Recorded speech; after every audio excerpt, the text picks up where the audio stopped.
Eis a introdução. No decorrer de sua produção filosófica, Gilles Deleuze dedicou pelo menos 4 eminentes trabalhos à filosofia de Kant. A interpretação de Deleuze em A Filosofia Crítica de Kant, de 1963, assevera que as três críticas apresentam um sistema de permutação, onde as faculdades são definidas segundo as relações de representação em geral, conhecer, desejar e sentir, bem como enquanto fonte de representações, imaginação, entendimento e razão. Ademais, o filósofo supõe que existe uma regra geral da permutação ou da analogia entre as faculdades. Deleuze afirma que as duas primeiras críticas apresentam uma relação das faculdades em que as próprias se determinam por analogia ou permutação.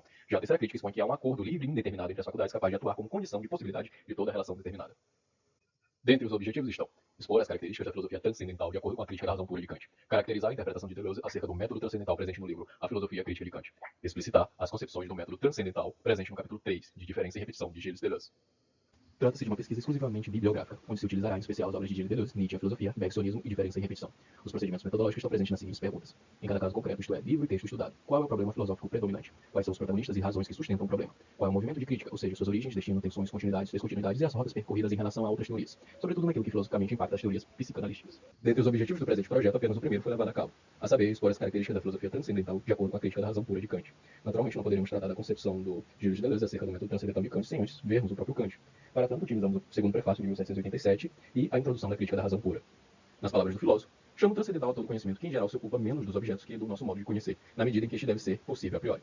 Desta forma, filosofia transcendental trata-se do sistema plenamente constituído de saberes analíticos e sintéticos a priori, ocupado tão somente das possibilidades, maneiras e extensão do conhecimento a priori. Nesse sentido, observamos que Kant realizou a sua conhecida manobra copérnica, em que agora, antes de se preocupar de que maneira o objeto regula o sujeito, ele preocupa-se na maneira em que o sujeito passa a regular o objeto, nas possibilidades de conhecimento a priori de tais objetos, e no sentido em que influenciamos o conhecimento, de maneira a priori, do objeto. Agora, realizando o fechamento, neste breve período de produção, a filosofia transcendental de Kant pode ser caracterizada em A. O resultado do trabalho da crítica da razão pura, que estabelecerá os princípios do conhecimento a priori, e ou como são possíveis juízos sintéticos a priori no intuito de formar um sistema que é a própria filosofia transcendental.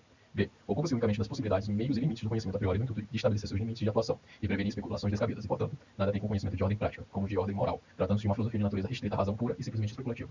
É trabalho, portanto, da crítica da razão pura estabelecer como são possíveis juízos sintéticos a priori, pois os juízos sintéticos a priori, a diferença dos juízos analíticos, que não levam ao novo conhecimento, e dos juízos sintéticos, que são, por natureza, contingentes, que levam a um novo conhecimento. No entanto, esse conhecimento ele é contingente, pois ele não ensina que uma coisa pode ser assim, mas também não pode ser daquela outra maneira. Os juízos sintéticos a priori são um conhecimento que aumenta os nossos conhecimentos prévios, no entanto, são a priori e, portanto, são extensivos e podem ser confiáveis, em certo sentido. E, embora diga-se em si que essa filosofia não tem uma dimensão de ordem prática, ela tem consequências de natureza prática, como vemos em B, pois, na medida em que ela traça os limites da atuação e previne especulações descabidas, ela passa a estabelecer que o homem pare de ficar especulando sobre coisas que ele não pode saber.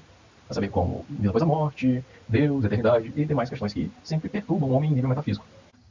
E eis aqui as referências, algumas já citadas, como a crítica da razão pura e diferença e repetição, e outras não citadas, como Kant e o fim da metafísica de Lebrun.